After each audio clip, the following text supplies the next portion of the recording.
Senate will come to order. Will the clerk please call the roll?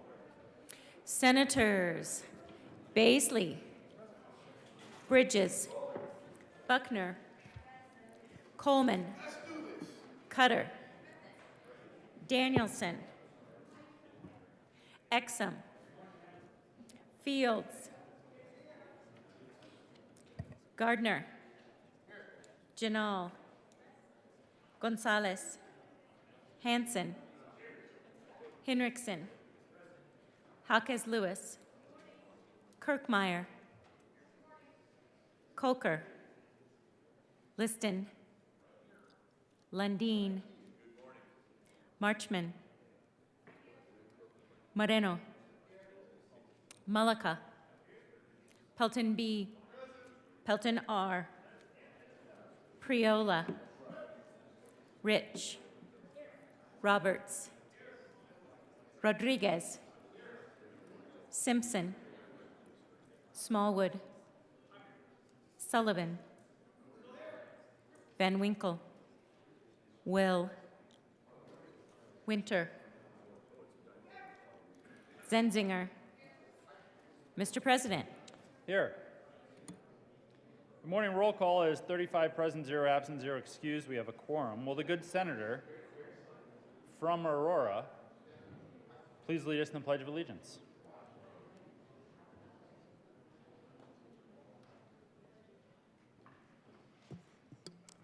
Good morning, colleagues.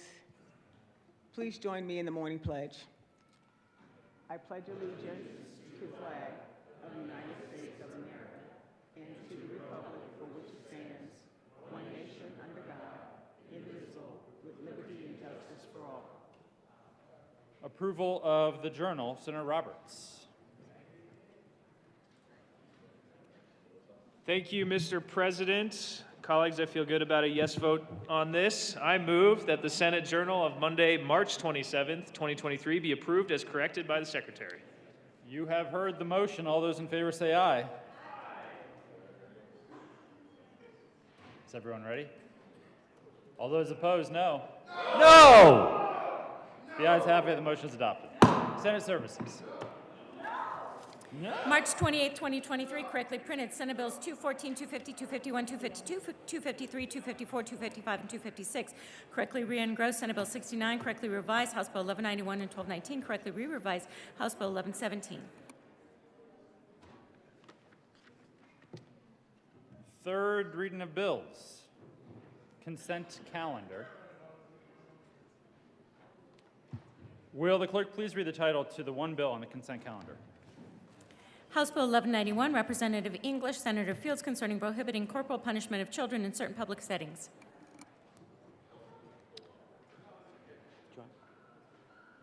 Majority Leader Moreno.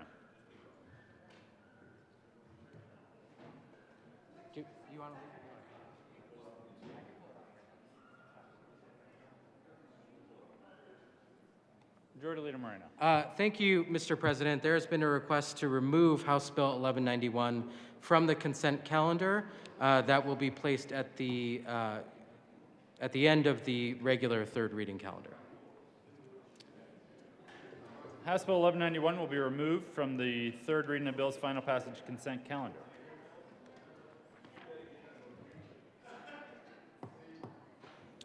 Third reading of bills final passage. Mr. Majority Leader. Thank you, Mr. President. I move to lay over House Bill 1126 to tomorrow, Wednesday, March 29th. Motion is to lay over House Bill 1126 until tomorrow. All those in favor say aye. Aye. Opposed, no? The ayes have it. House Bill 1126 will be laid over until tomorrow.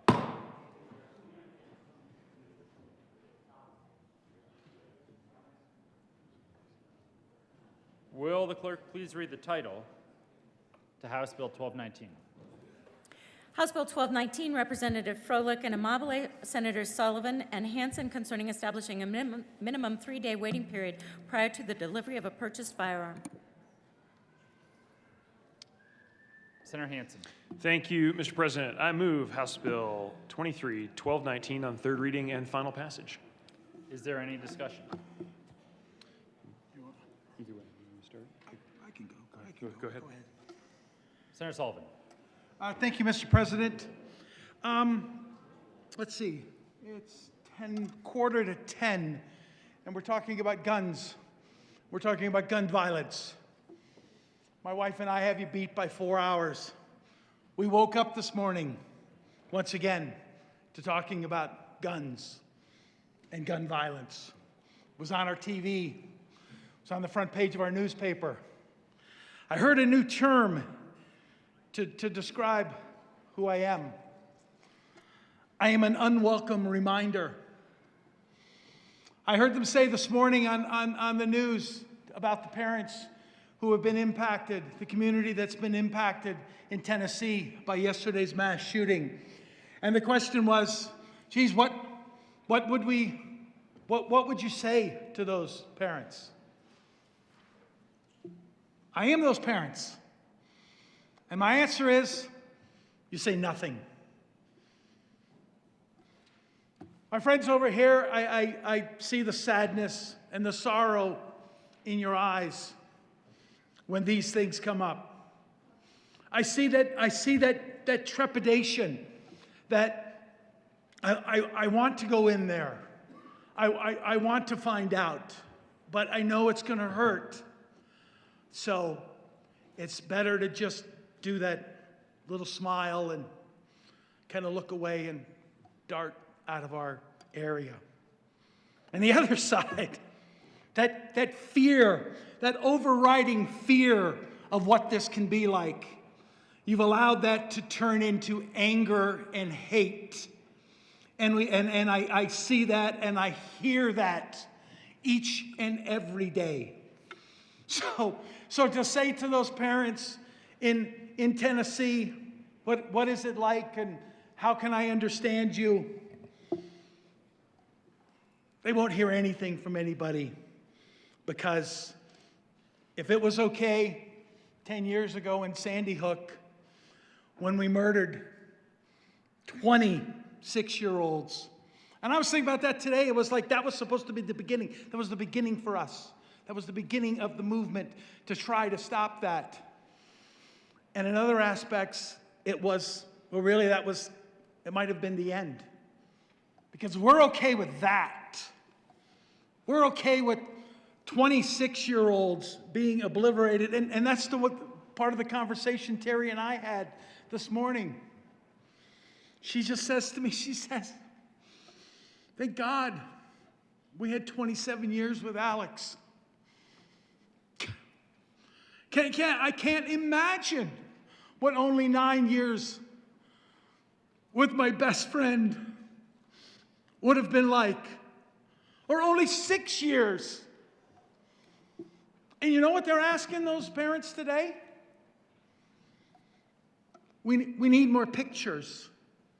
They're asking for pictures today because they've got to fill in some spots in the paper. They've got to fill in the news reports of who these kids were, and the three teachers. I'm not sure what they were. I saw they were all 61. They were all about my age, a little bit younger. But that's what and. Thank God, I think more so. I mean, Terry and I grew up in the home of Eastman Kodak, so we knew how to take pictures, but we didn't take enough. Hopefully, now with the advent of the phones and all of that, there's certainly gobs of pictures of these kids that they can share with everybody. But that's how we wake up today. That's how we try to get through today, and I'm in front of you today to ask for your support on passing this House Bill 1219 on implementing a 3-day waiting period.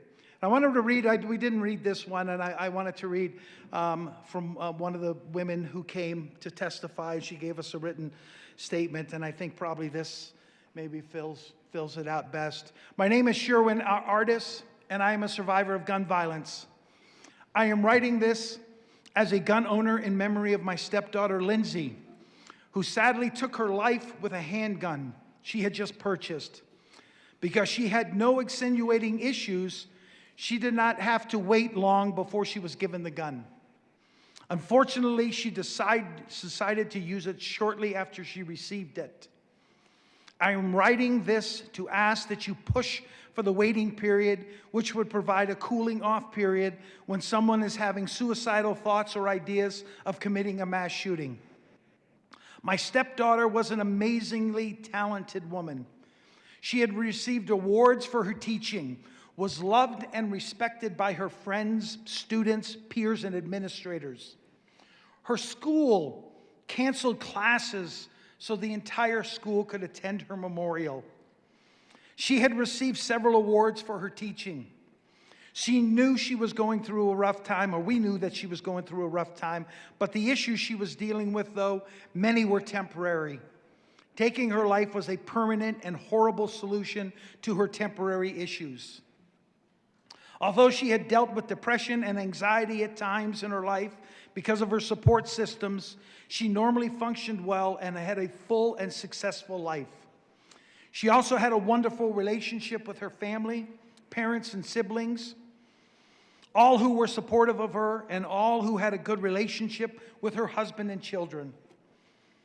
So how could this have happened? Apparently, she became overwhelmed by the issues she was dealing with at the time, and she couldn't see a way out. She had never expressed a desire to commit suicide, but at that moment, the all too easy and quick access to a gun enabled her to commit this permanent act for temporary problems. I realize this proposed bill will be controversial and will bring some strong opposition from some gun owners and organizations who have strong views concerning gun purchasing and ownership. The proposed bill does not infringe upon the Second Amendment, which speaks of the right to bear arms. A 3-day waiting period does not prevent one from owning a firearm. It merely puts a short pause in the time of delivery and possession of the firearm. This brief pause could possibly save a life. Thank you for considering the passage of this bill for a waiting period to buy a firearm. And this is signed by Sharon Artis. And one of the things we talked about yesterday is, you know, all of this legislation, certainly that we've been passing in the 5 years that I've been here, all it's done is sell more guns. And I read something, I think Walmart is the #1 retailer of firearms here in the United States. And I think I can proudly, maybe not proudly, but I can tell you that I have sold more guns in the state of Colorado than the best intendant at Walmart ever could have sold. My mere presence of being here is selling guns. I had a reporter talk to me the day after I won my first election. She said her father works in one of the big box stores down in Pueblo. A guy came into the store and went through and looked and bought himself an AR-styled weapon with a bunch of ammunition and his magazines to go with it. And her father said to her, "Boy, that's a really nice weapon. You must have spent a lot of time figuring that all out. Do you know all of that?" And he said, "Oh, yeah. The reason I had to buy this is because Sullivan got elected." And he said, "Really?" He said, "Yeah. Now that he's there, he's going to figure out ways to make it so that I can't get my guns. So I better get him more of them now." I was told when I first got here, you know, by that Illuminati cabal group that runs all of the stuff down here, that they said, "Tom, every time you step to the microphone, someone's raising money off of that." I said, "Really?" I said, "So now I'm selling their firearms, and I'm helping to fundraise for them." I really wish some of the conversation that we had here yesterday I could put out and actually put into an email, and someone would open to listen to some of that, but they won't. So that's why I try to keep my conversation. I don't come up here quite as often as others do, because then the cash registers just keep going off. This is a great bill, people. It's in 9 other states. I was doing a report, the state of Vermont. I was reading about them. It's called a gun rights paradise. Doesn't that just warm you?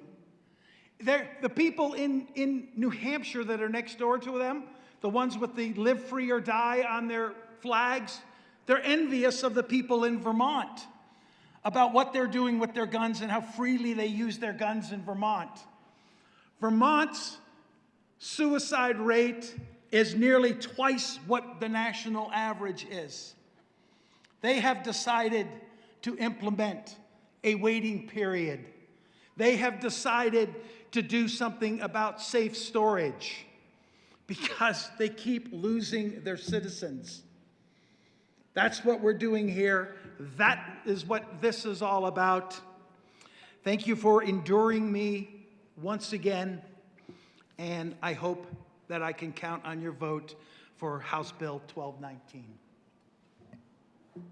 Senator Hansen. Thank you, Mr. President. And as my incredible co-sponsor just reminded us, we each come to this work for deeply personal reasons that are embedded inside of us from a trauma, from an experience, from our lives. And I'm reminded of how deeply personal this work is for each of us in this room. And I'm proud to be a part of this bill, as I mentioned yesterday, because I need to respond to what we're seeing in Denver, Colorado today, to East High School students who have visited us now 3 times in less than a month because of ongoing tragedies at their school, because of my boys who are in Denver public schools and who have gone through lockdowns and who have lost classmates. We're each here for deeply personal reasons, and that's no exception with House Bill 1219.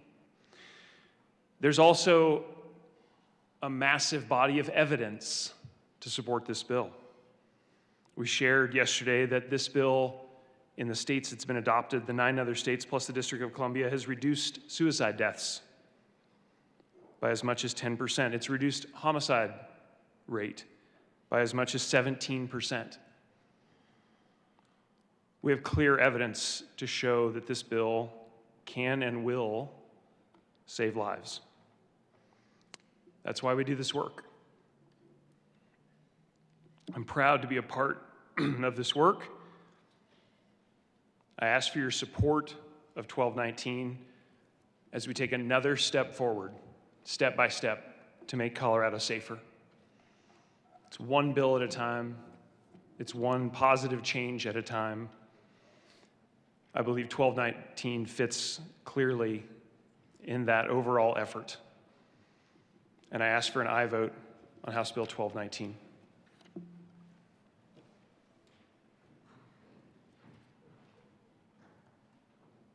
Senator Van Winkle. Thank you, Mr. President, and I urge a no vote on this, and I'll give you a couple reasons why. One, if you're going to use statistics to try to make your case, you need to make sure that it really does make your case. If waiting periods were the solution, then the federal repeal of waiting periods should have led to an almost immediate rise in firearm homicides, but it did not. Homicides and firearm-related homicides continue dropping year after year following the repeal of the waiting period requirement at the federal level. On the same measure, firearm-related suicides began dropping before waiting periods began. They continue dropping during the waiting period's federal implication and continue dropping at the same pace after they were repealed.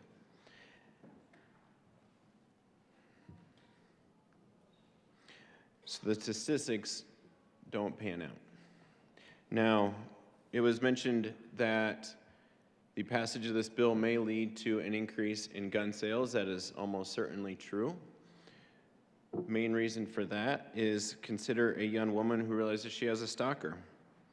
She went out with a guy one time, maybe twice, but he became obsessed with her. She tried to brush it off, but now she's threatened. Now he's threatening her, telling her that he'd kill her if he can't be with her and no one else can have her. She's scared. She looks for a restraining order, but believes that may not be effective. So she goes out to get a gun to protect herself. Maybe she's moved out of her parents' house and no longer has access to firearms. So she's over 21, she buys a handgun. She's got the money, she's got a clean criminal record, and she's looking to protect herself. However, she's told she has to wait for 72 hours to pick up her firearm. Now, what can she do? Go home and wait? That story has happened in places with 72-hour holds. Waiting periods are ineffective barriers to law-abiding citizens' ability to exercise their constitutional rights to purchase a firearm. Advocates for this bill dismiss the Second Amendment and argue that it's merely an inconvenience, not an imposition. Now, this is similar to arguing that laws forcing citizens to submit to literacy tests or poll taxes do not create obstacles for those wishing to vote in elections. Those laws did not prevent one from voting, but they imposed unnecessary and unconstitutional barriers to those who sought to cast their votes. If it is a constitutional right, adding extra layers and adding hoops to jump through is improper. For many members in our caucus, they come from the rural parts of the state, and when a law-abiding citizen in a rural area must drive hundreds of miles, and in some cases to purchase a firearm from a federally licensed retailer, they are only told to return 3 days later, or depending on the local government they go to, perhaps a week or more. Or perhaps consider a single mother who wants to protect her family. In an urban area, she secures child care and time off work to purchase a firearm, but is turned away and told to repeat the process several days later.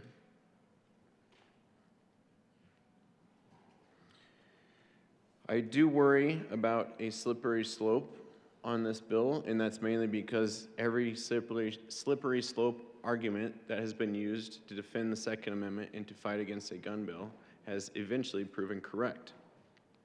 I worry that next there'll be waiting periods on ammunition, and the 72 hours will increase and increase and increase again until a court rules on it, which almost certainly will happen.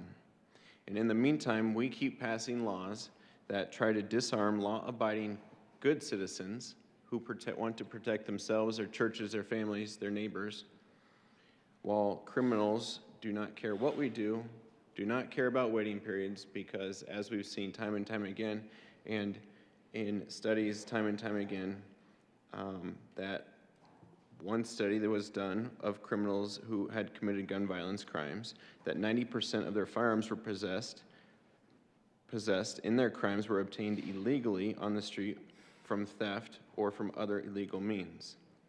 Also, according to the Bureau of Alcohol, Tobacco, Firearms, ATF, the time between a firearm used in a crime and the time it was sold at a store, the average time is 9.3 years. Criminals clearly are not purchasing firearms legally and then turning around and committing crimes. Now, we all strongly support the current background check system. Under the federal law, before a firearm can be transferred, and now state law as well, the retailer must conduct a background check through the FBI NICS system to determine if that person is able to receive a firearm or should be able to. The same is with Colorado law, and a person in Colorado was also subjected to the Colorado Bureau of Investigation background check. And this is a good thing, that we make sure that firearms are not being sold to the wrong or people that are incapable of possessing them. Now, there actually is a waiting period already built into that system. In a few cases, rather than approval or denial, the background check results in a notification that the retailer must delay the sale of that bill for 3 business days before completing the transaction. So what happens is the FBI and the Colorado Bureau of Investigation say, yes, that is a law-abiding citizen.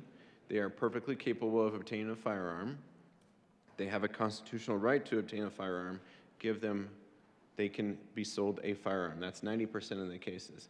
Now, in the 10%, the CBI, Colorado Bureau of Investigation, or the FBI want to do further checks, and they put that 3-day hold on that person. So if there is someone that is deemed to potentially be a threat to themselves, to their neighbors, or to the community at large, the FBI and CBI are tracking these things and can already put that hold on.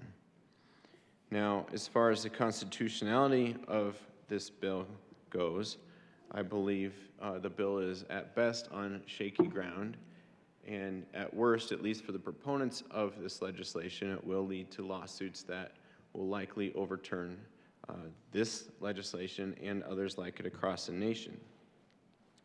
When the Second Amendment's plain text covers an individual's conduct, the Constitution presumptively protects that conduct.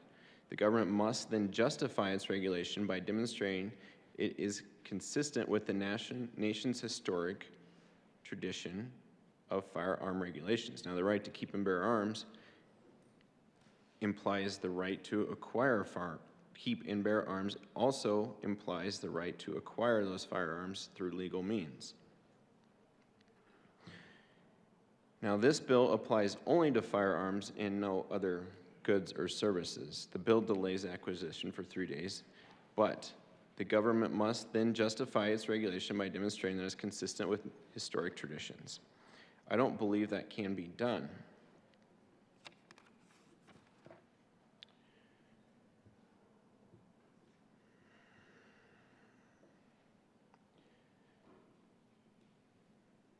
Modern gun control laws are very similar, have to be similar to earlier laws, and I don't think that is the case here. There were no waiting periods in early American history. There were no waiting periods until the 1900s. In fact, the only gun laws in America for a long time were based in pre-Civil War and based on race and racism. All of the pre-1900 licensing laws were actually systematically racist, and with only actually one exception that I could find, Florida in 1893, all of the licenses were textually applicable to everyone, not just people of color. The Florida law was neutral, but it was actually only enforced against people of color. I could go on and on. Members, I don't want to go into my second 10 minutes in case there needs to be a rebuttal of something, but I would just remind you that this bill will lead to a more dangerous situation for good people trying to protect themselves and their families, and I urge a no vote.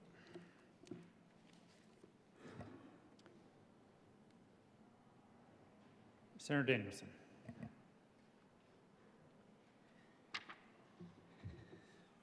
Thank you, Mr. President.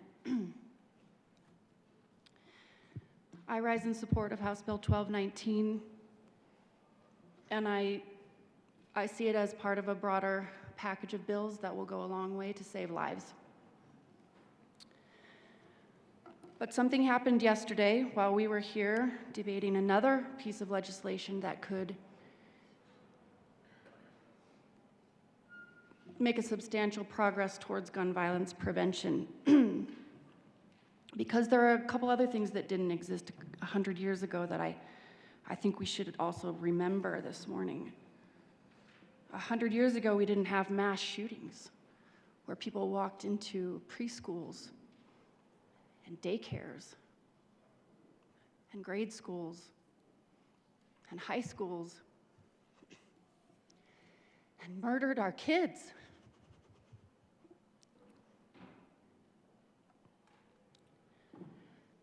Last night, my mom called me at a loss. She's an intelligent, smart, strong, incredibly strong woman. Because it didn't even make the social media feed. Really. That another mass shooting had happened in a school, and there were little kids who were dead. And she was just at a loss, you know. I was on the way home from here, where we had passed meaningful legislation to approach this exact problem. And I felt good about things, and she wanted to say thank you for taking steps to do something. And it reminded me of another conversation that I had with my mom about the same issue in 1999. I was living in Spain, and she had come to visit me because it was during the time of Feria, which in the spring in Spain in the south is a wonderful festival following Easter. Amazing festival in Sevilla. If you ever get a chance, please look it up.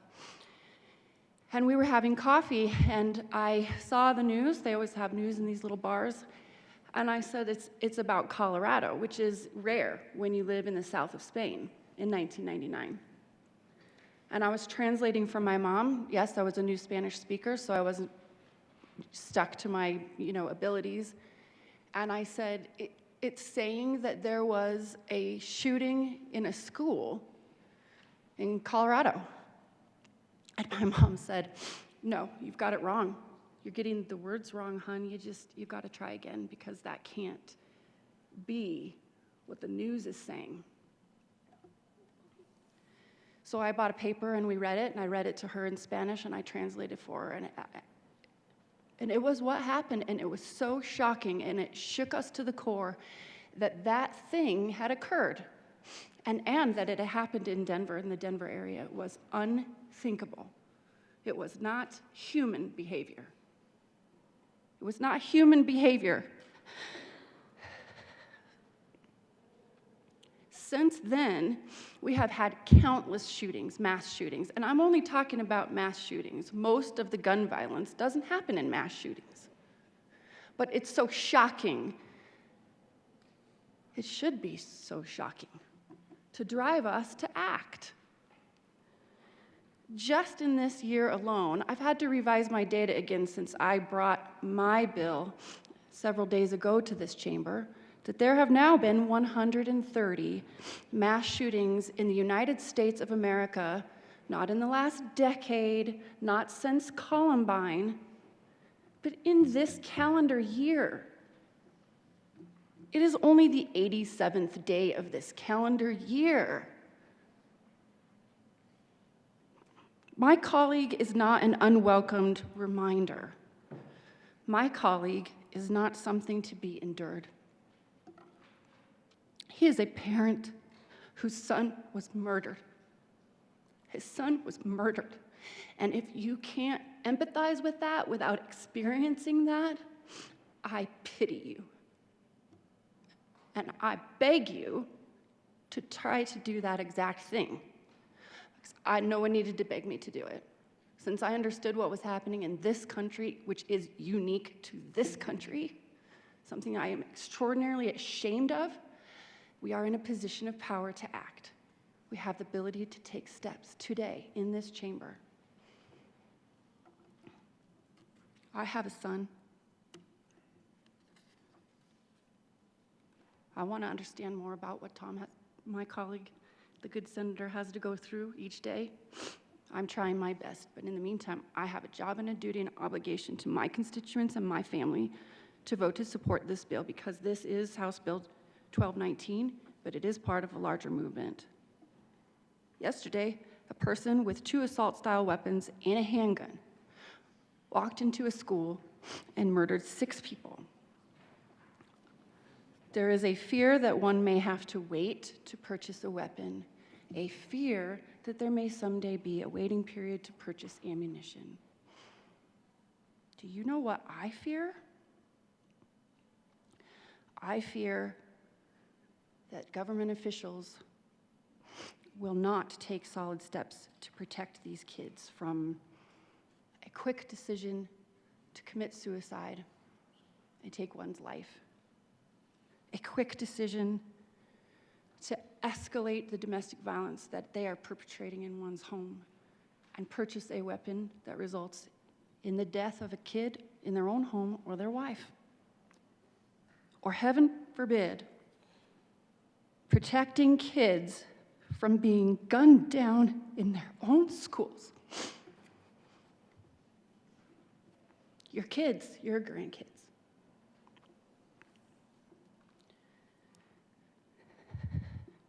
I am very proud today that we are considering this bill as part of a package to show the state that we are listening to them, that we can protect them, we will protect them, and we're moving forward. I'm voting yes on this bill, and I sincerely wish you would consider doing the same thing. Senator Colker. Thank you, Mr. President. I stand today in support of this bill. In fact, my support of this bill goes back to 2019. I knew I was going to vote for this bill on a day in 2019 when I stood outside my daughter's school during the STEM school shooting, when her school, as a first grader, was on lockdown. And at that time, they told her and her classmates that it was a lightning alert. And I stood there in line with hundreds of other parents waiting to pick up my first grader. I knew I was going to vote for this bill when our schools were shut down in the metropolitan area because someone who was glorifying school shootings and enamored with Columbine flew into Colorado, and on the day they flew in, purchased a shotgun and could not be found. And they shut down schools in the metropolitan area. Thousands of children sent home worrying, wondering where that person was going. I knew I was going to vote for this bill when I heard from a fellow colleague on a bill previously in this session about the suicide prevention hotline on school IDs. And they said, if this saves one life, then it's been worth it. I knew I was going to vote for this bill. Colleagues, I heard this morning on the news that gun violence is the #1 killer of our children. the number one. And it's not just school shootings. My colleague from Centennial made me aware of the gun violence archive that he looks at every day and updates every day how many gun violence deaths there are. Today, we have 9,999 gun deaths. Today through January 1st. This bill is a tool, as my colleague from Wheat Ridge said. It is another tool to help prevent the impulses, help prevent the deaths that are occurring today and every day this year. And for that, I urge an aye vote.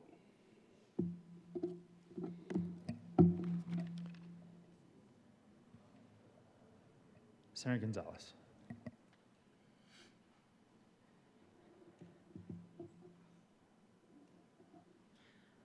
Thank you, Mr. President. This morning, as I was reading the news, I came across a new study that relates directly to the issue at hand here in 1219. 9 News reports the following. Jenny McCarthy does research at the Injury and Violence Prevention Center at the University of Colorado.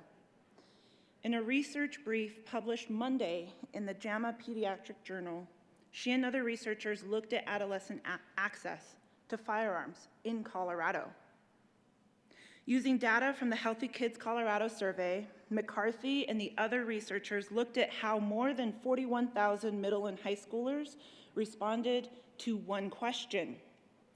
How long would it take you to get and be ready to fire a loaded gun without a parent or other adult's permission?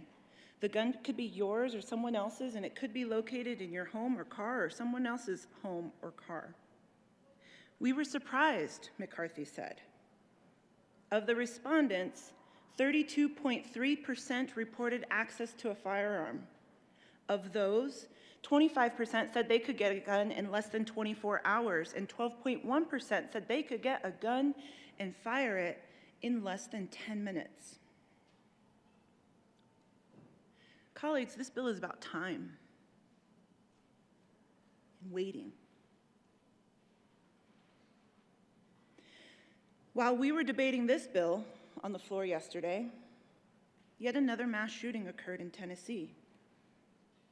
3 6-year-olds died. Evelyn Dickhouse, Hallie Scruggs, and William Kinney.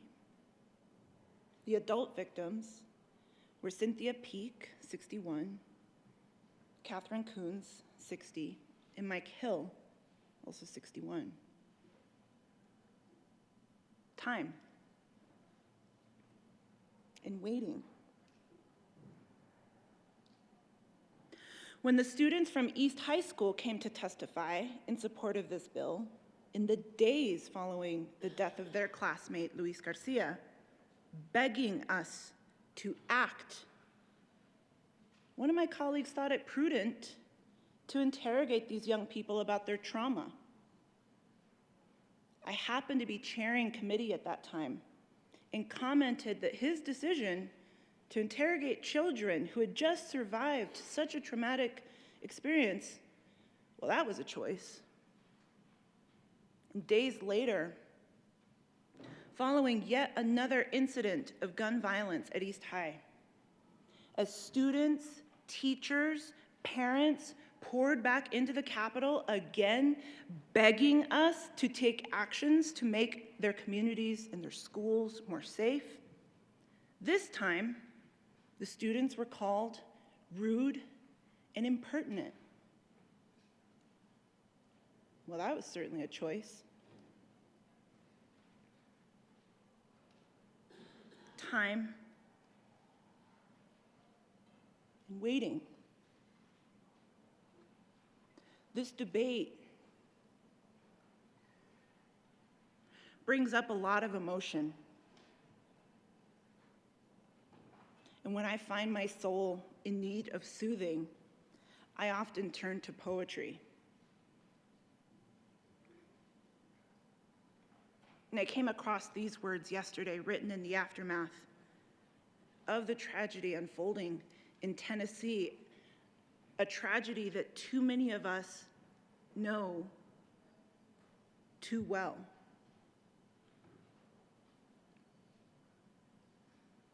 And it is in that spirit that I'll share these words with you in closing. Guns Don't Weep for Us, by Frederick Joseph. The bullets whizzing through the wind's whispers, a child's innocence silenced by the thunder of steel. A mother's heart crumbles, a father's hands heavy, and in the classroom, and on the playground, and at the movie theater, and anywhere a child should be safe, the shadow of the NRA swallows a generation whole. Tell me, America, which will it be? The gun or the child? I ask for an aye vote on HB 1219. Senator Baisley. Thank you, Mr. President. I'd just like to remind ourselves, all of us, between the difference between cause and effect. The handful of bills that we're seeing, half a dozen or so this session, this year, are all addressing the effect, but not the cause. We've already been warned that there are more bills coming next year that will again address the effect. And little by little, putting more bricks in a wall, and it will not stop the gun shooting that we're talking about. It will not stop it. Not until we address the effect. It's going to take humility and honesty, and it's going to have to go way beyond the proposals that have been addressed, have been proposed here, way beyond. And I challenge all of us to be open and honest about what the cause is in the first place, because I've seen no bills addressing the cause. So the effect will continue and continue and continue, as it has for 20-something years already. And it will continue. And more bills addressing the effects is not going to stop it. It's going to take honesty and humility to get past clinging to the cause. Thank you, Mr. President.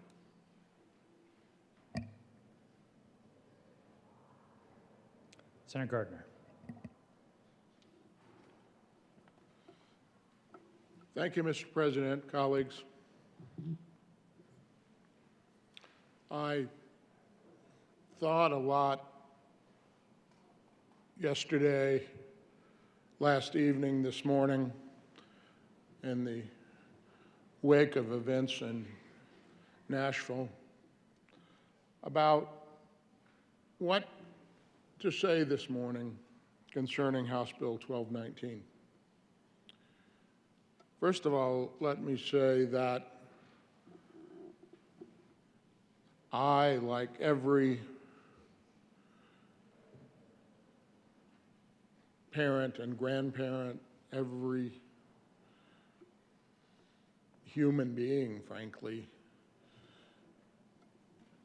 am horrified. I'm horrified. Each and every time we have a mass shooting. I'm horrified each and every time we have shootings at our schools. And I choose the word horrified. I don't think there are words in the English language to really describe the emotion that any person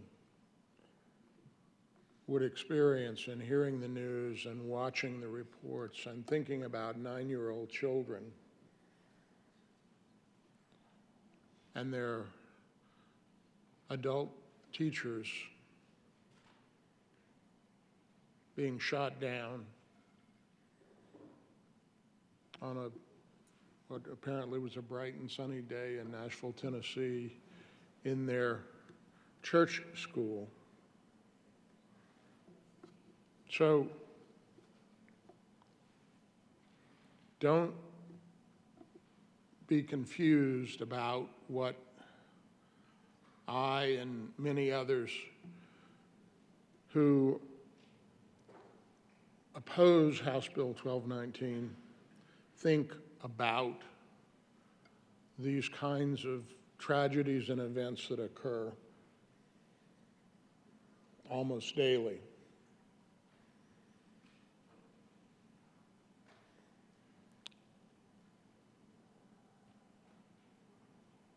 We're called upon to do something.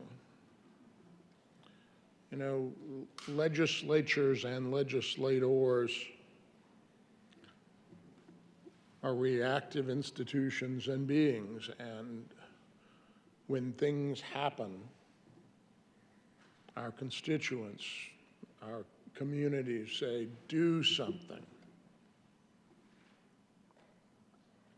I've seen this from everything from these tragedies to the simple annoyances of life as well. Do something.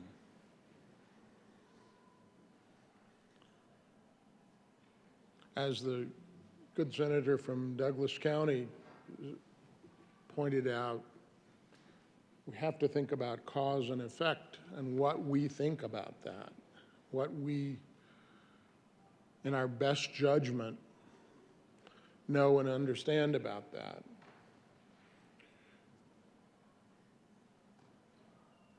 There are many of us, many of my constituents, many people in Colorado that question. I know many colleagues disagree with them, but these are thoughtful people. There are, on both sides of this debate, as with any other, there are irrational and emotional and people who don't take a deep breath and think about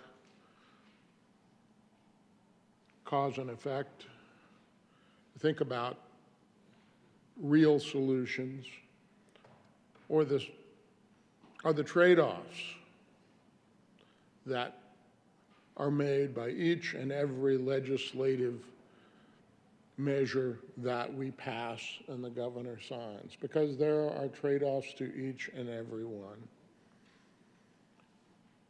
Sometimes the trade-offs are just we're spending the money there and we're not spending it in another place. Other times, the trade-offs are about important rights and liberties versus safety and security. This trade-off has been one that our nation, and indeed every society, must deal with, must discern, must decide.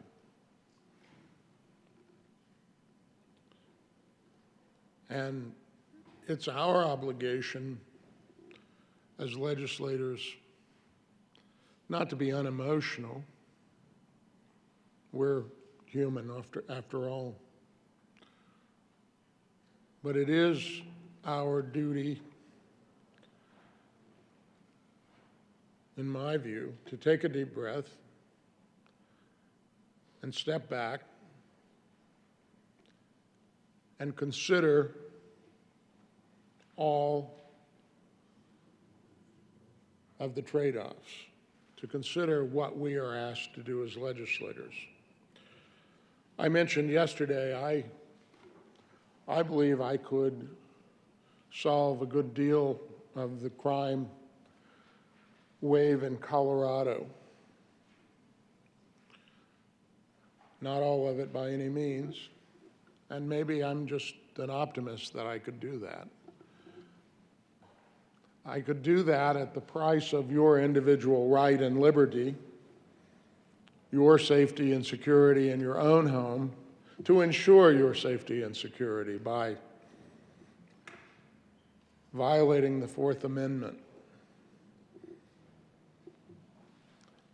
There is an adage that people in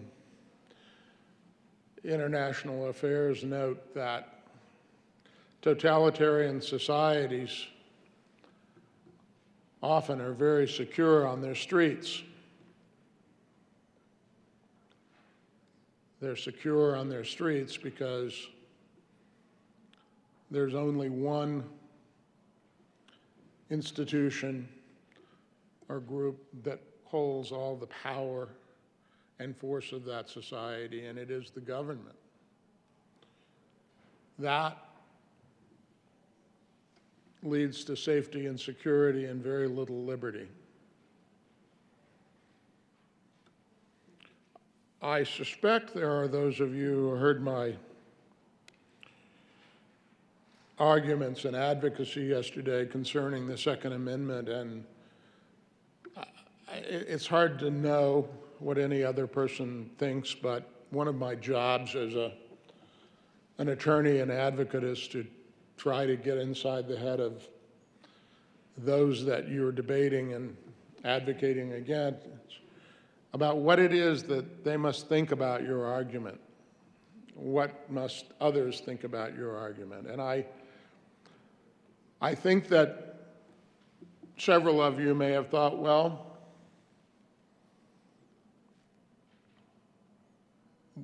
the Constitution is outdated, or the Constitution is just wrong, or the Supreme Court in its current makeup is just wrong. Let's talk about the last one a moment. I've thought they were just wrong for all of my conscious lifetime. I've thought they're wrong at various times, but I didn't think their pronouncements were not the law, or that they didn't represent a considered judgment that might disagree with mine, but nevertheless a considered judgment by people who think about civil rights and liberties every day of their waking existence. Senator Gardner, would you like to go into your next 10 minutes? I would like to continue. Thank you, Mr. President. So,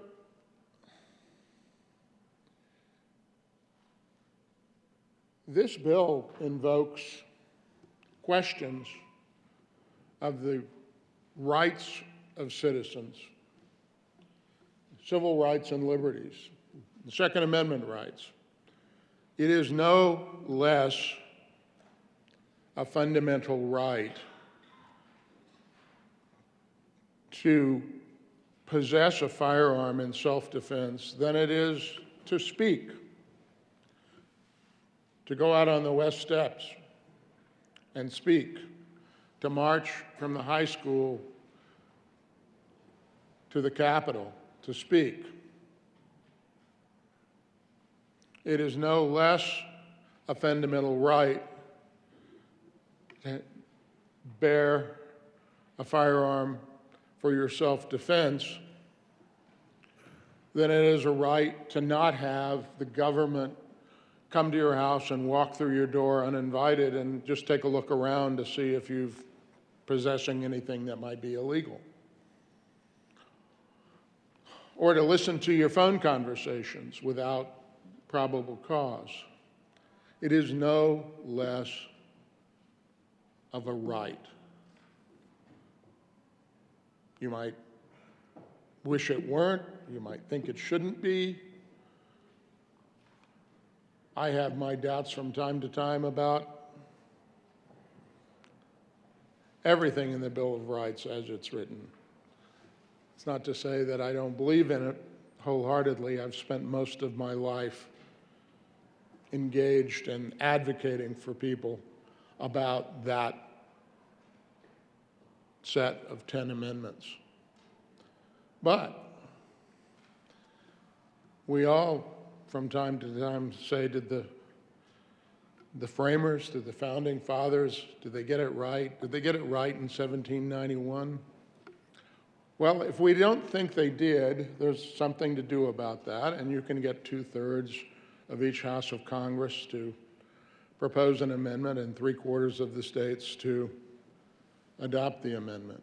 But in the meantime, the Second Amendment says that you have a right, pretty much an absolute right, to possess a firearm in self-defense. And this bill, like several others, this bill is an impediment on that right. A 3-day impediment, mind you, but nevertheless an impediment on that right. And the Supreme Court has said this right is so important, along with the others, that the way that we determine whether some regulation of this right is appropriate is in the historical context of what the people adopted in 1791, and then later in the post-Civil War 14th Amendment, in incorporating that right as against actions of the state governments. And I look for the historic context, and the reality is there's no historic precedent. There's no historic instance of waiting periods to obtain a firearm for your self-defense. My colleagues from Douglas County have already given you the reasons why someone may want to have a firearm before 3 days, and they've given you the information that we have background checks widely in the state of Colorado, and that might be constitutional. There might be some historic context and precedent for making sure that bad people don't obtain firearms. That existed in 1791.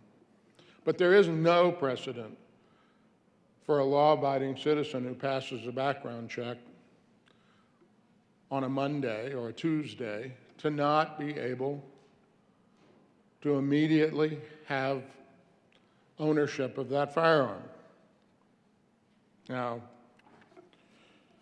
I want to close out in the interest of time and as per our rules, but I want to say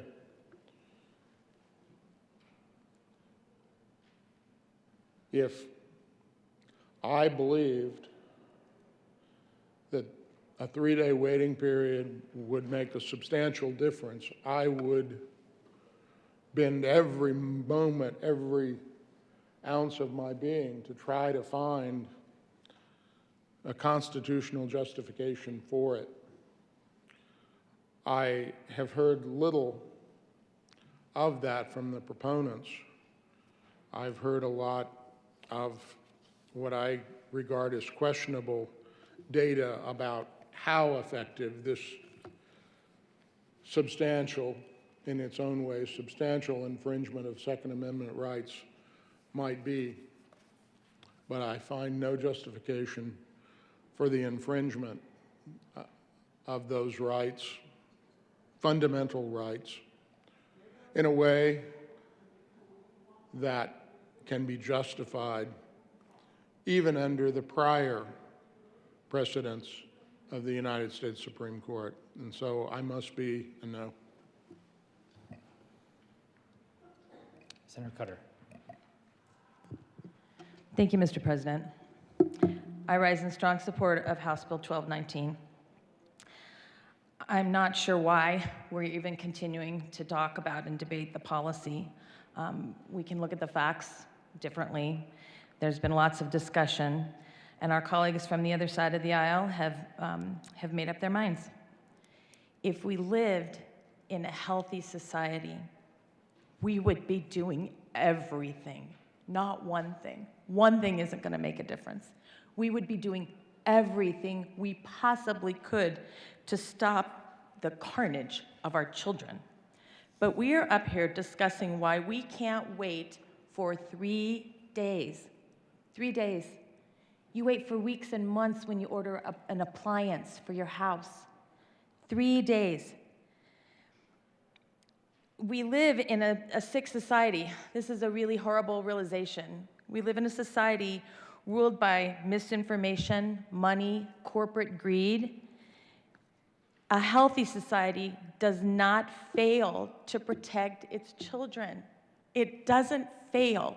And we've failed again and again. They have come to the Capitol begging for us to help them.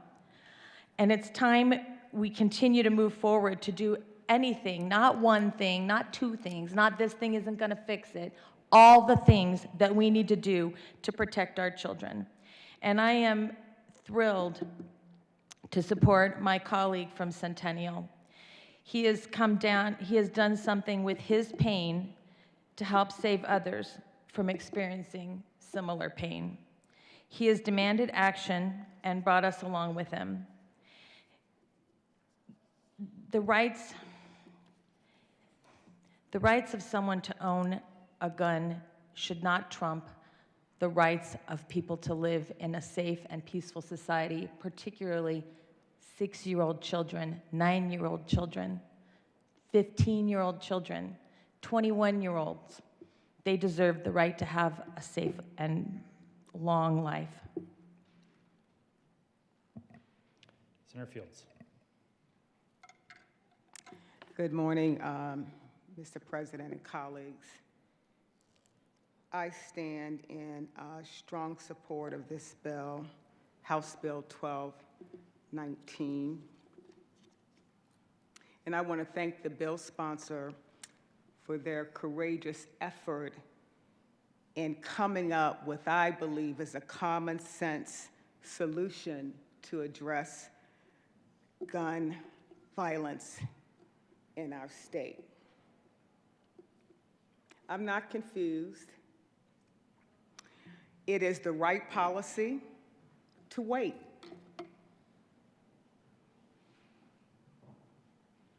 To wait. We all are used to waiting. I had to wait in traffic just to get to the Capitol. I waited until I could make my way all the way here.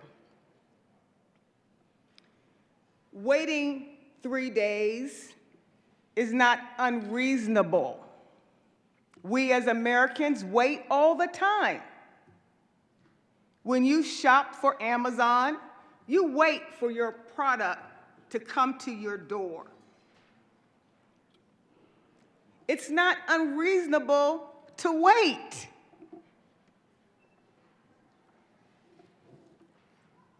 "22 mass shootings, 374 people are dead this year. And just think, if we had in place a measure that requires you to wait up to 3 days. Wait. To me, that's common sense. We have people in hospitals that are, or maybe waiting for a kidney transplant. But you know what really breaks my heart?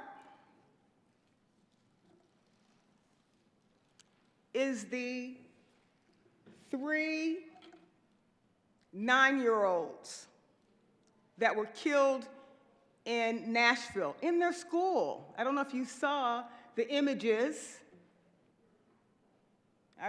He probably didn't have to wait for his AR-15.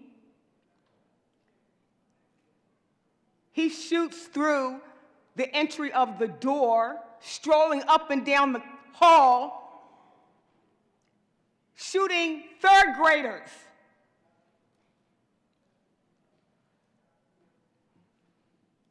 That is not unreasonable to ask people to wait. Do you know the Walmart shooting in Texas? He bought that gun, a 9mm, 4 hours before he went into Walmart and killed his coworkers. And you know what his reason was? He said that he was working with a bunch of idiots. When you make decisions, pulse decisions like that, you do desperate and crazy things. And it's just not the Walmart. There is a whole slew of circumstances, mass shootings, where the person gets access to a gun and they commit homicide and suicide all in the same day. Wait. Just wait. That doesn't violate your right to own a gun. In fact, in Colorado, you can buy as many guns as you want. 10, 15, whatever you want. You can buy it, but if this bill passed, you still have to wait. Because we already have a requirement that you have to wait until you clear your background check. And sometimes it could take more than the minutes or so to get clear. America is the only country that has a gun problem. We're the only country, nation, 1,680 young people have lost their lives. This is in 2023. So my question for those who don't support a waiting period is, who are you protecting? And who are you fighting for? Who are you protecting? And who are you fighting for?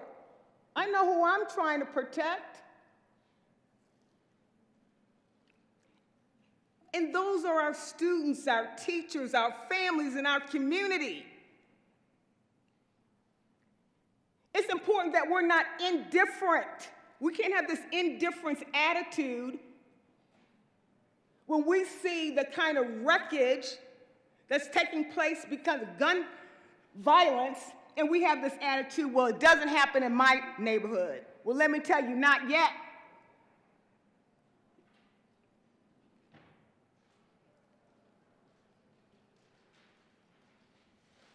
These babies that just were murdered, along with their teachers, I don't know their party affiliation, but I know they had the right to live.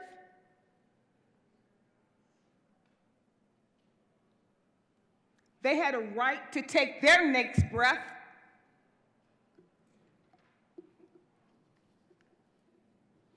But we get so comfortable in our own little environment that we cannot see the devastation that's happening in America, across this nation, and right here in Colorado. Young people aren't dying from car accidents at a higher rate. They're not dying from cancer. They're dying for something that's preventable. We have solution to interrupt and curb gun violence. And you know how we do it? is that we have to prioritize children, teachers, community, families, neighborhoods over guns. That's what democracy is all about. Democracy is about listening to the will of the people. That's how my ancestors got the right to vote. That's how we change laws, because of the will of the people. It's going to take the will of my colleagues. It's going to take the will of this Senate to do what's right for our babies. We need to protect their future over guns. Wait. These babies don't have a breath. They can't wait because they can't breathe. You get to breathe while you're waiting for your gun. You get to breathe. So when I think about what do you do while you're waiting for your gun, that's what you need to be thinking about. What are you doing while you're waiting?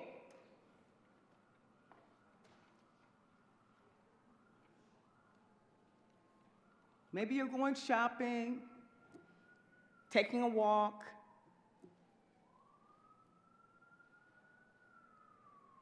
Maybe you can pick up your child from school and there's no harm that has been done to them. But you're continuing on with your life while you're waiting to get your gun.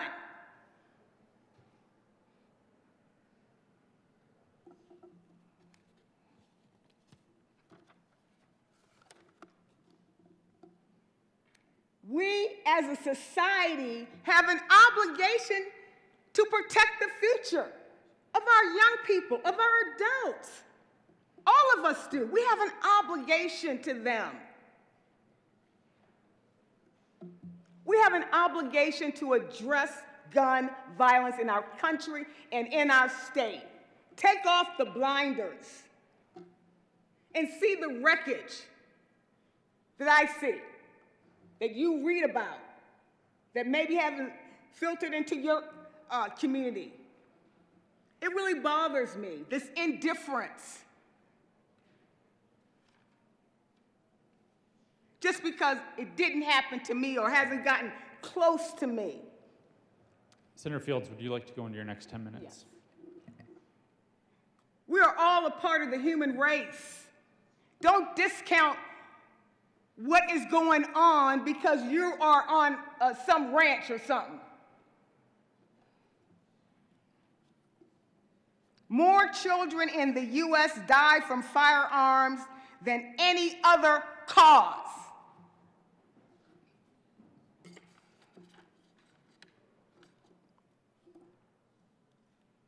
The number one killer. You still get to own your gun. You get to have as many as you want. But if this bill's passed, you're going to have to wait. Just like you wait for many other convenience. When I learned how to drive, I had to wait until I could get a valid driver's license. I had a learning permit. This is not unusual. It's not radical to expect people to wait.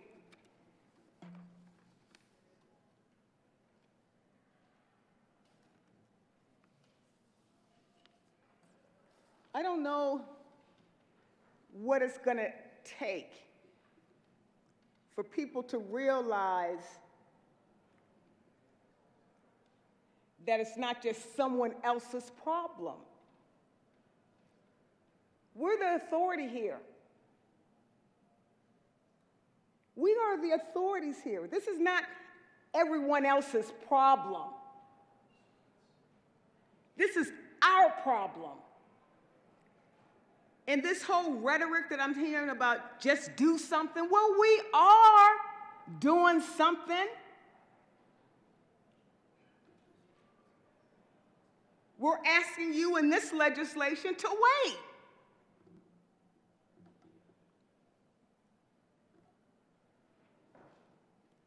We're just asking you to wait.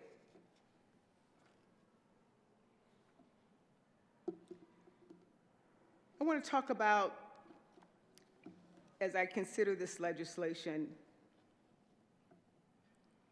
about our obligation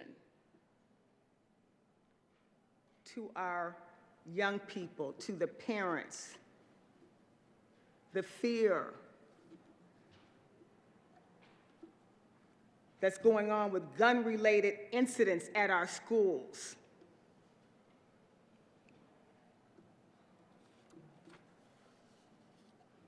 It's not someone else's problem.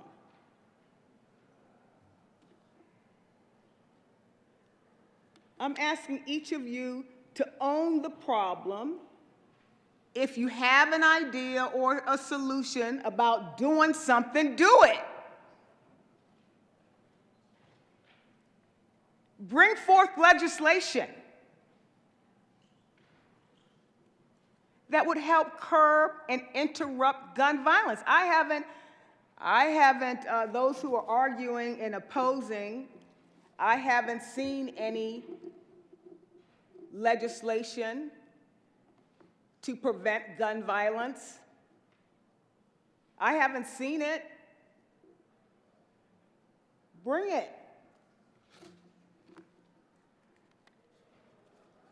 So don't complain because someone said, well, you're doing something. You do something. You do something then.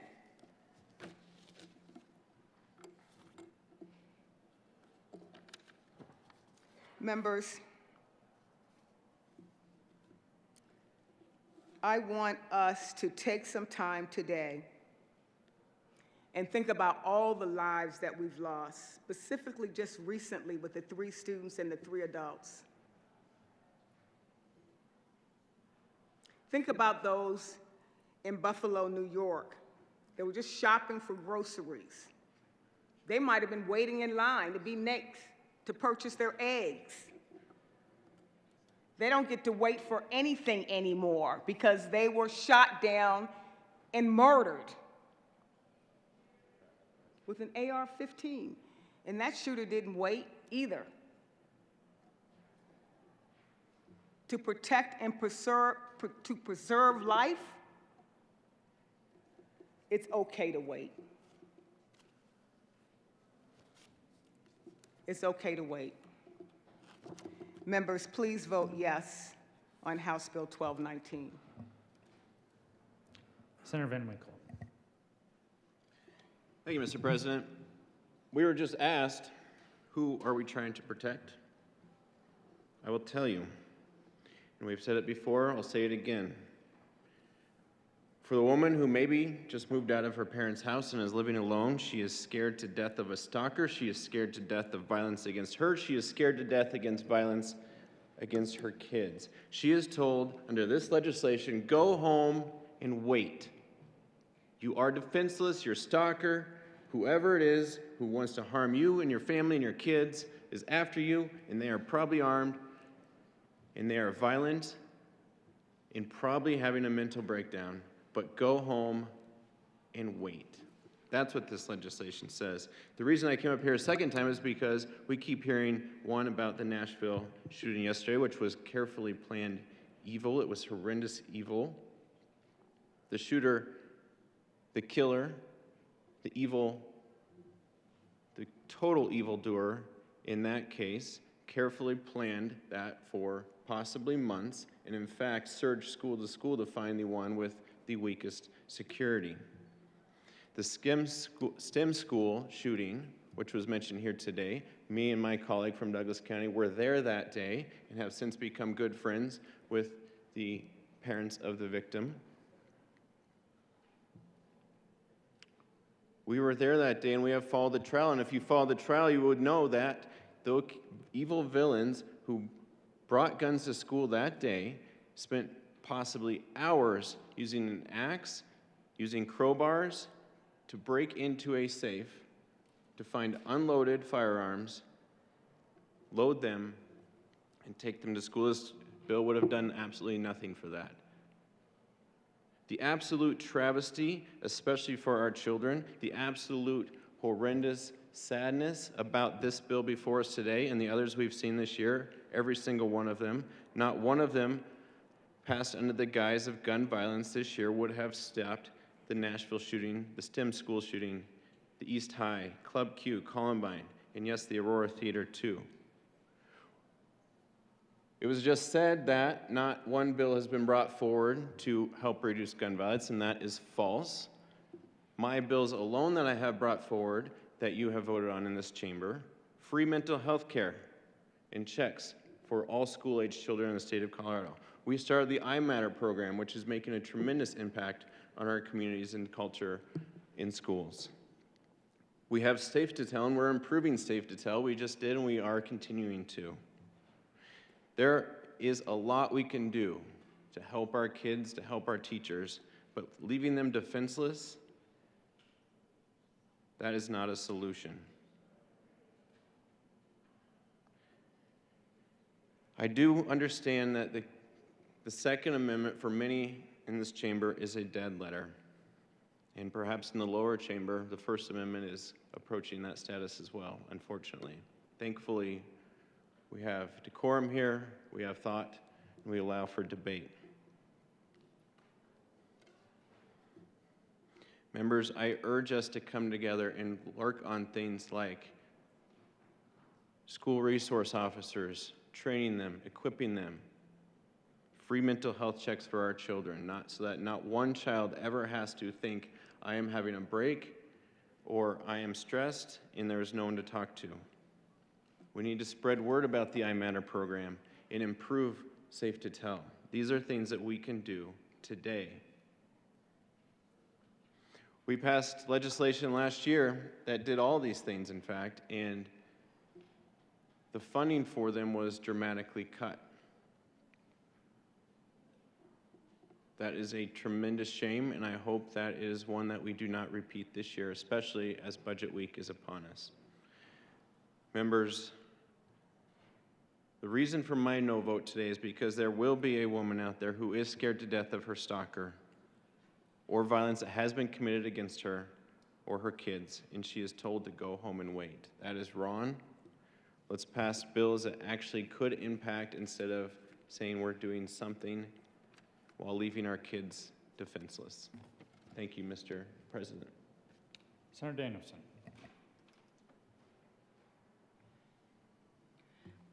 Thank you, Mr. President. I just had one quick note to add because it hasn't really been brought up recently. When we pass these measures that I hope you all will join in support of, we will not be alone. Many other countries have taken steps to rapidly and fiercely address this kind of violence when it has cropped up, because it has. The US is unique because we haven't done that yet. There are those who will never support any legislation restricting quick and easy access to deadly firearms, including assault-style rifles. That is where we live. I sincerely wish that that were different, because when other nations have responded rapidly and succinctly to curb access to these wartime weapons and other weapons, handguns and others, it's been in response to exactly what happened yesterday and similar occurrences. Unlike us, they had the courage to stand up and say, we will not accept violent attacks that result in the murder of our school children. 26 years ago, in the UK, a school shooting happened. They responded rapidly and comprehensively. And can you guess how many school shootings that nation has had to endure in the time between now and then? Hundreds? dozens. Zero. Zero. Our inaction today is deadly. Because House Bill 1219, partnered with the accompanying measures, will curb this kind of violence and the day-to-day violence that others experience, including suicide. It is another reason that I will be proud to join the supporters of the measure and the sponsors to pass this today. Thank you. Senator Winter.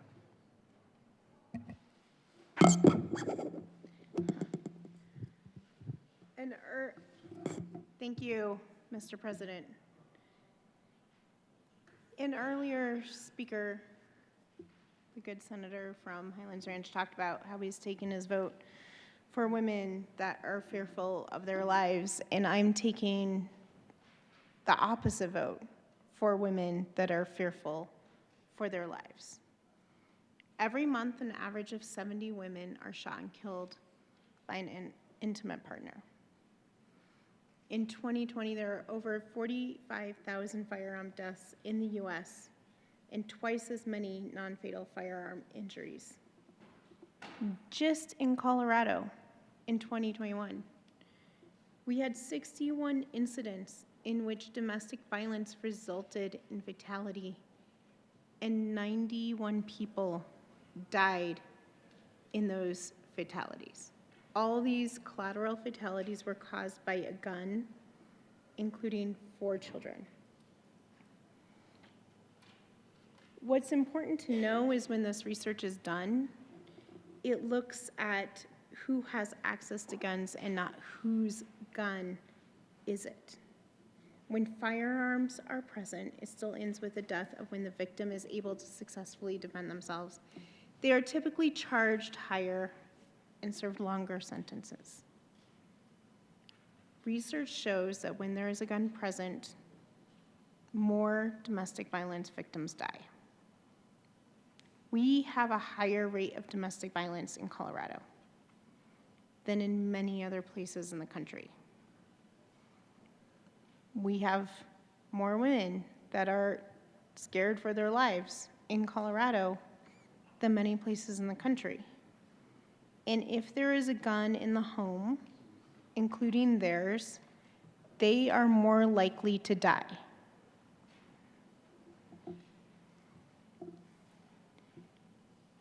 So I'm taking a no vote today.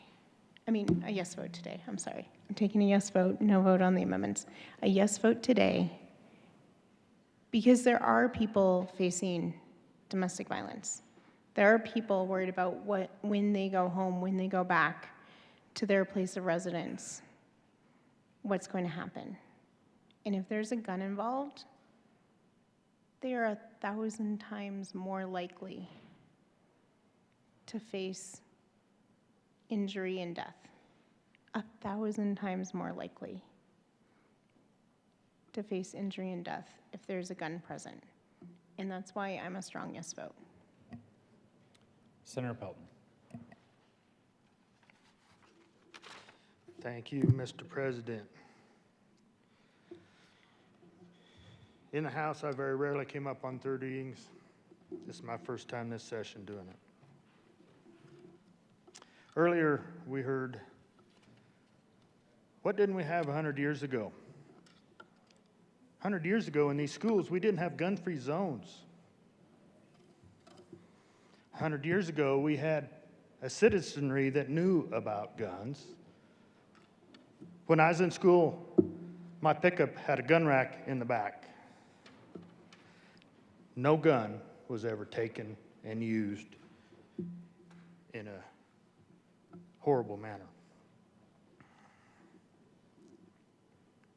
We didn't have rampant mental health and drug issues in this state and in this country. We are being overrun by drugs, and they contribute in a very huge way in a lot of people's behavior. and in a negative way. The good senator from Highlands Ranch mentioned several bills that have run through this building, and I've been a part of some also, that get at the cause of the problem. This bill is just another Band-Aid. This is just another treatment to the effect and not the cause. And until we get down to that root cause, we will continue to have these issues. Our family structure in this country is being obliterated. The father figure has been demeaned to such a manner that these kids just don't have the proper raising that they need. We need to have the father figure at the center, teaching their kids right from wrong.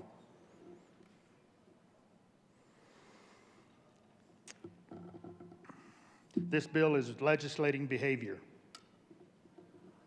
We all know how that turns out. We're saying, you wait 3 days, maybe you'll cool off. And maybe you will, and that'd be a good thing. But you cannot legislate behavior. And anytime there's legislation that is shrouded in emotion, in my 10 years of being involved in politics, both as a county commissioner and here at the Capitol, is bad policy. There's good discussion comes from that, but at the end of the day, that policy itself is flawed. And I think when we get right down to the very center of this problem, it is a moral and a spiritual problem. This country has moved farther and farther away from God and His principles and His teachings. Until we get right with God in our souls, there's always going to be a hole. A lot of times that hole is filled with anger and wrongdoing. So I come down here today, it was stated earlier, our side of the aisle area has our minds made up, and we do. We were raised with those fundamental principles of our Constitution and our God, and we believe the Second Amendment shall not be infringed. Thank you.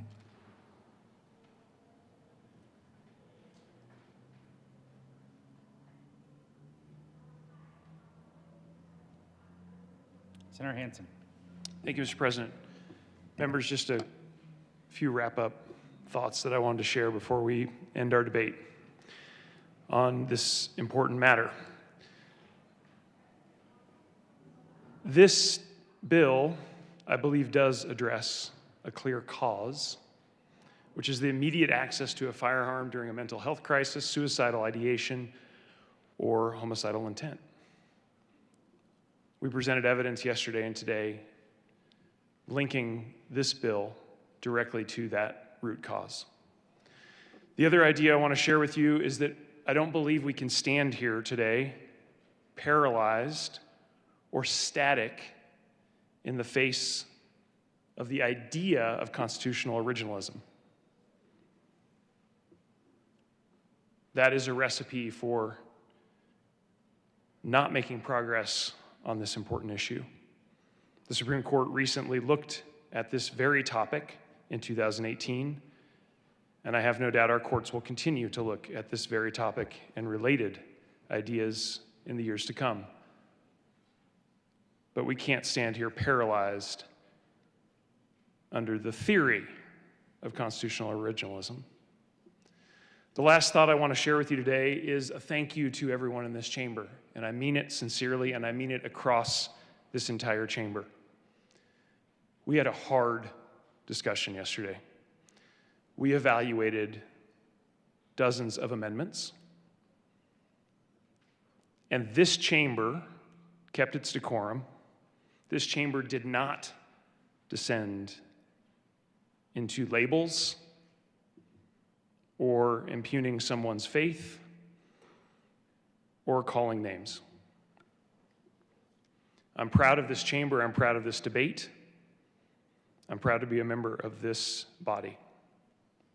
Thank you, Mr. President.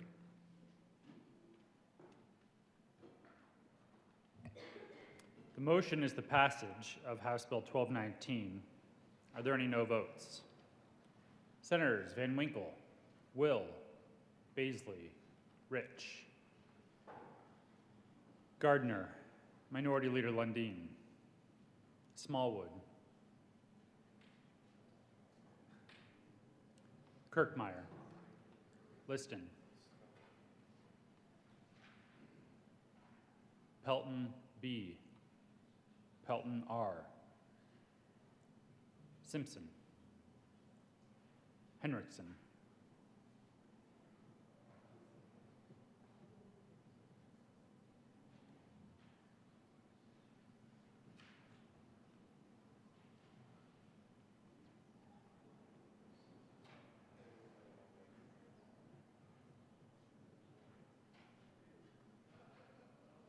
Priola.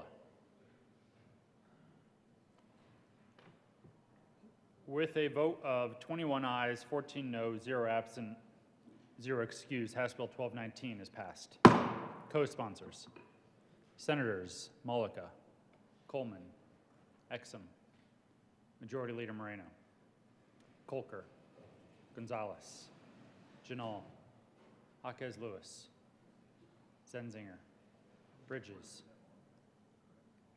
Fields, Cutter, Danielson, Marchman, Winter, Buckner. Please have the president.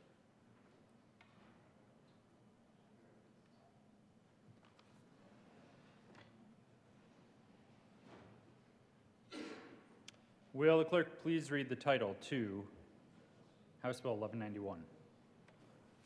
House Bill 1191, Representative English, Senator Fields, concerning prohibiting corporal punishment of children in certain public settings. Senator Fields. Mr. President, I move House Bill 1191 on third reading and final passage. Is there any discussion? Seeing none, the motion is the passage of House Bill 1191. Are there any no votes? Senators Pelton B, Pelton R, Liston.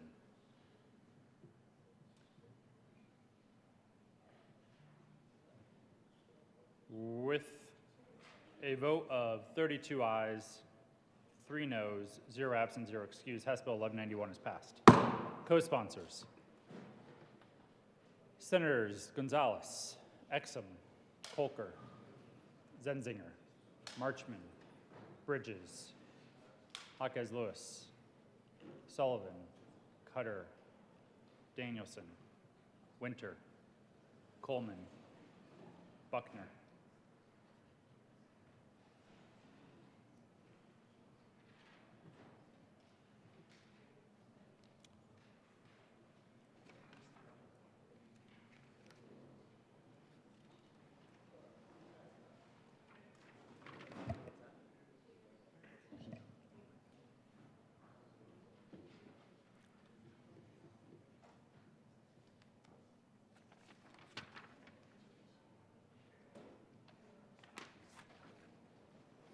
General order, second reading of bills, consent calendar. Senator Danielson. Thank you, Mr. President. I move the Senate resolve itself into the Committee of the Whole for consideration of general orders, second reading of bills, consent calendar. You have heard the motion. All those in favor say aye. Opposed, no. The ayes have it. The motion is adopted, and the Senate will resolve itself into the Committee of the Whole for the consideration of the general order, second reading of bills, consent calendar, and Senator Danielson will take the chair.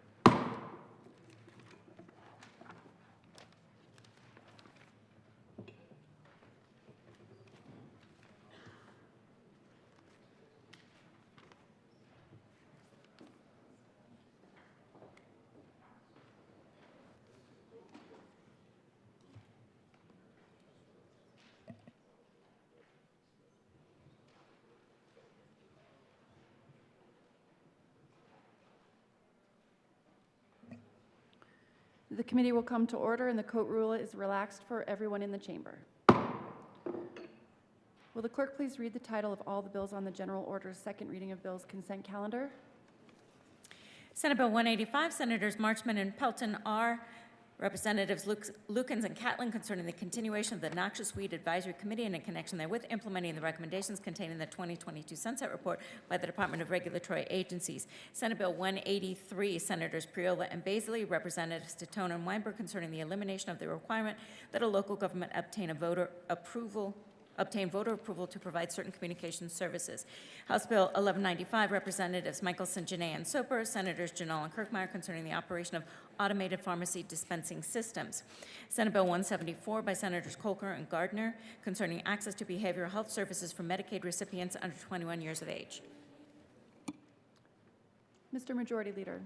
Thank you, Madam Chair. I move for the passage of all the bills listed on the second reading consent calendar and their associated committee reports, which include Senate Bill 185, Senate Bill 183 and the associated Local Government and Housing Committee report, House Bill 1195 and the associated Health and Human Services Committee report, and Senate Bill 174 and the associated Health and Human Services Committee report. Thank you. Is there any discussion on the committee reports? Seeing none, the motion before the body is the adoption of all the committee reports on the general order, second reading of bills consent calendar. All those in favor say aye. All those opposed, no. The ayes have it, and the committee reports are adopted. Is there any discussion on any of the bills on the consent calendar? Seeing none, the motion before the body is the adoption of all the bills on the general order, second reading of bills consent calendar. All those in favor say aye. All those opposed, no. The ayes have it, and the bills are adopted. Majority Leader Moreno. Thank you, Madam Chair. I move the committee rise and report. The motion is for the committee to rise and report. All those in favor say aye. All those opposed, no. The ayes have it, and the committee will rise and report.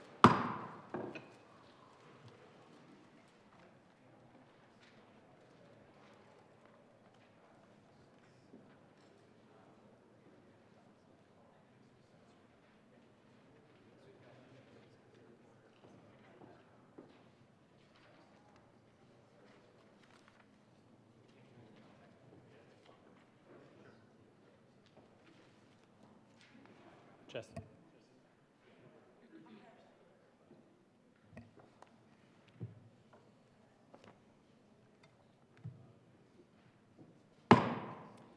The Senate will come to order. Senator Danielson. Thank you, Mr. President. The committee has had a number of bills under consideration. Will the clerk please read the report? Mr. President, your Committee of the Whole begs leave to report it has had under consideration the following attached bills, being the second reading thereof, and makes the following recommendations thereon. Senate Bill 185, Senate Bill 183 is amended, Senate Bill 174 is amended, passed on second reading, and ordered, engrossed, and placed on the calendar for third reading and final passage. House Bill 1195 is amended, passed on second reading, and ordered, revised, and placed on the calendar for third reading and final passage. Senator Danielson.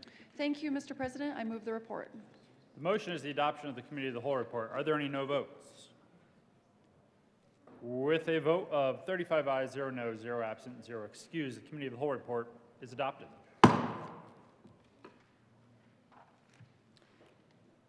Senate Bills 185, 183 is amended, and 174 is amended, passed and second reading and ordered engrossed, and placed on the calendar for third reading and final passage. House Bill 1195 is amended, passed and second reading and ordered revised, and placed on the calendar for third reading and final passage.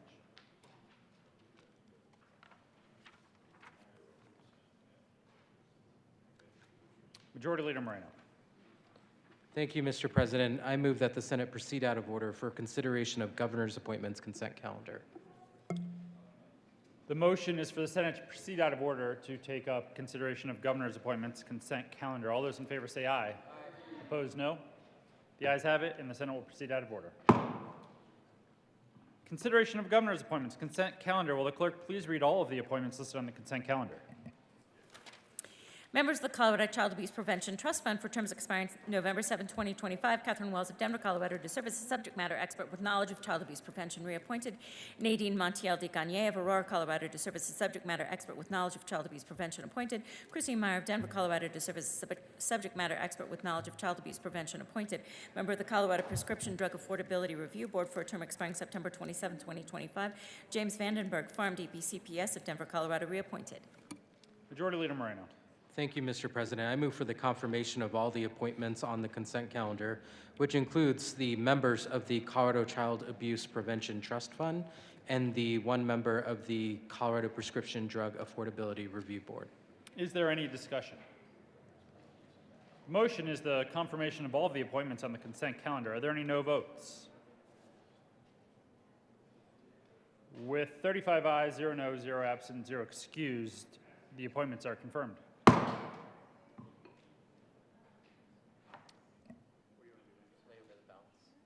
Majority Leader Moreno. Thank you, Mr. President. I move to lay over the balance of the calendar until tomorrow, Wednesday, March 29th. The motion is to lay over the balance of the calendar until tomorrow. All those in favor say aye. Aye. Opposed, no? No. The ayes have it, and the balance of the calendar will be laid over. Committee reports.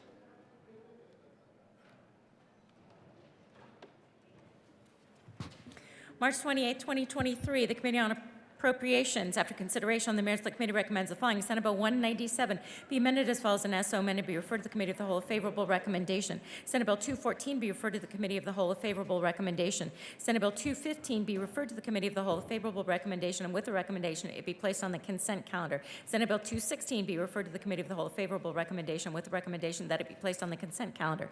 Senate Bill 217 be referred to the Committee of the Whole, a favorable recommendation, with the recommendation that it be placed on the consent calendar. Senate Bill 218 be referred to the Committee of the Whole, a favorable recommendation, with the recommendation to be placed on the consent calendar. Senate Bill 219 be referred to the Committee of the Whole, favorable recommendation. Senate Bill 220 be amended as follows, and as so amended be referred to the Committee of the Whole, favorable recommendation, with a recommendation that be placed on the consent calendar. Senate Bill 221 be referred to the Committee of the Whole, favorable recommendation. Senate Bill 222 be referred to the Committee of the Whole, favorable recommendation, with a recommendation that be placed on the consent calendar.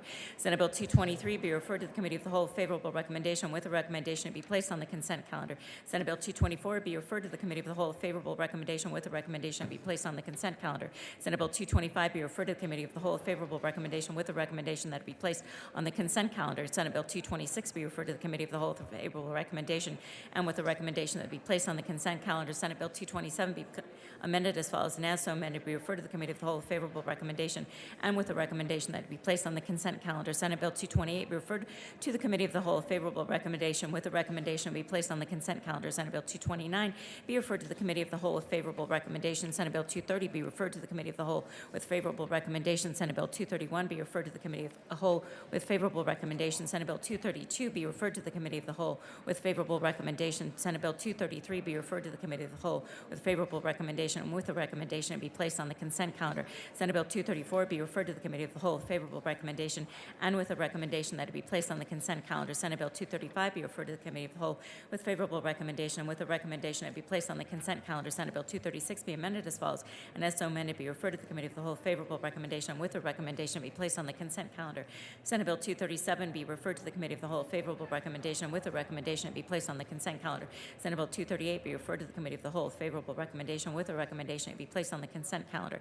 Senate Bill 239 be referred to the Committee of the Whole, favorable recommendation, with a recommendation that it be placed on this consent calendar. Senate Bill 240 be referred to the Committee of the Whole with favorable recommendation, with a recommendation to be placed on the consent calendar. Senate Bill 241 be referred to the Committee of the Whole, favorable recommendation. Senate Bill 242 be referred to the Committee of the Whole with favorable recommendation, with a recommendation to be placed on the consent calendar. Senate Bill 243 be referred to the Committee of the Whole with favorable recommendation, with a recommendation to be placed on the consent calendar. Senate Bill 244 be referred to the Committee of the Whole with favorable recommendation, with a recommendation to be placed on the consent calendar. Senate Bill 245 be referred to the Committee of the Whole with favorable recommendation, with a recommendation to be placed on the consent calendar. Senate Bill 246 be referred to the Committee of the Whole with favorable recommendation, and with a recommendation to be placed on the consent calendar. Message from the Gov.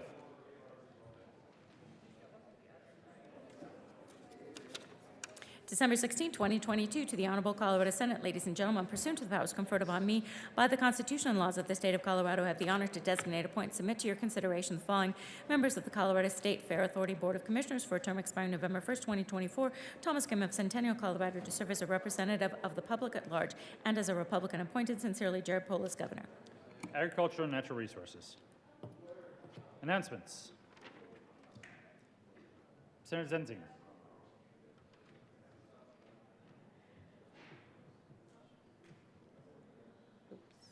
Thank you, Mr. President.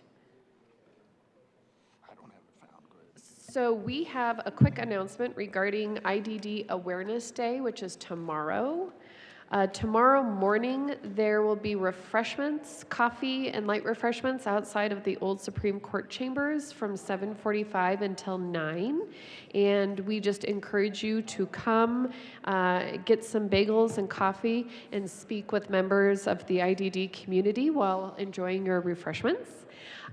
Then later in the day, here in our chamber and both in the House chamber, we will have an attendee of our IDD Awareness Day who will be saying the Pledge of Allegiance. And we will be presenting a tribute in honor of our special guests tomorrow.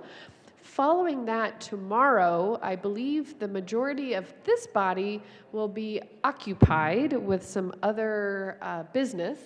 But if you are not debating the long bill on second reading, you are welcome to attend the IDD luncheon, which will take place tomorrow at 11:15, and that will be at the Denver Art Museum at their Sturm South Pavilion.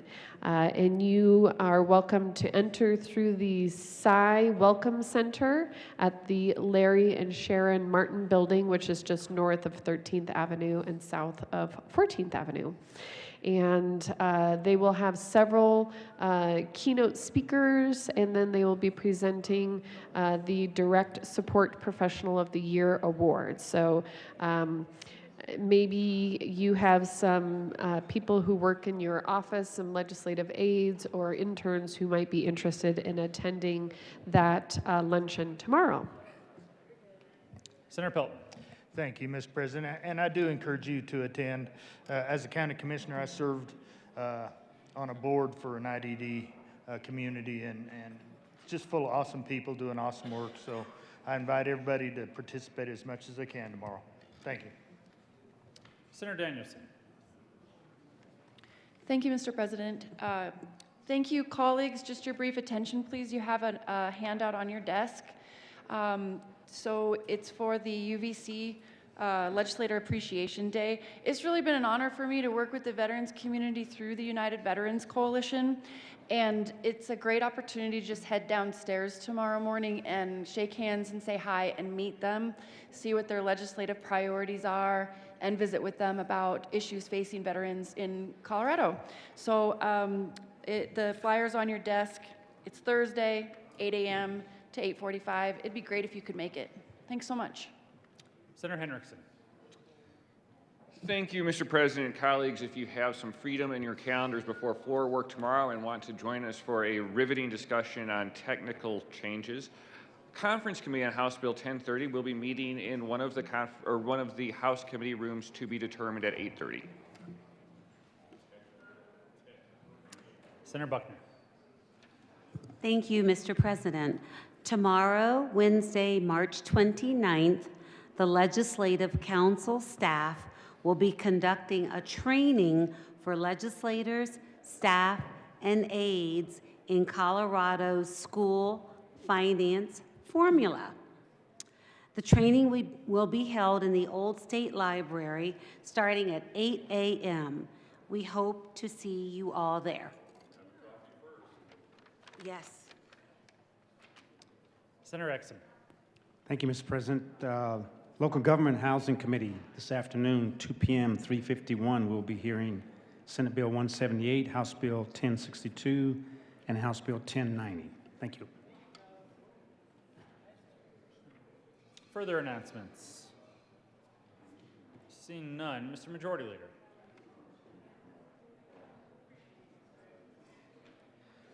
Thank you, Mr. President. Seeing no further announcements, I move that the Senate adjourn until Wednesday, March 29th at 9 a.m.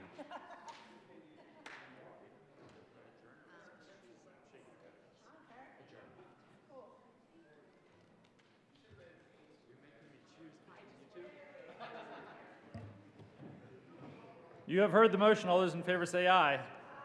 Those opposed, no. The ayes have it, and the Senate will adjourn until 9 a.m. Wednesday, March 29th.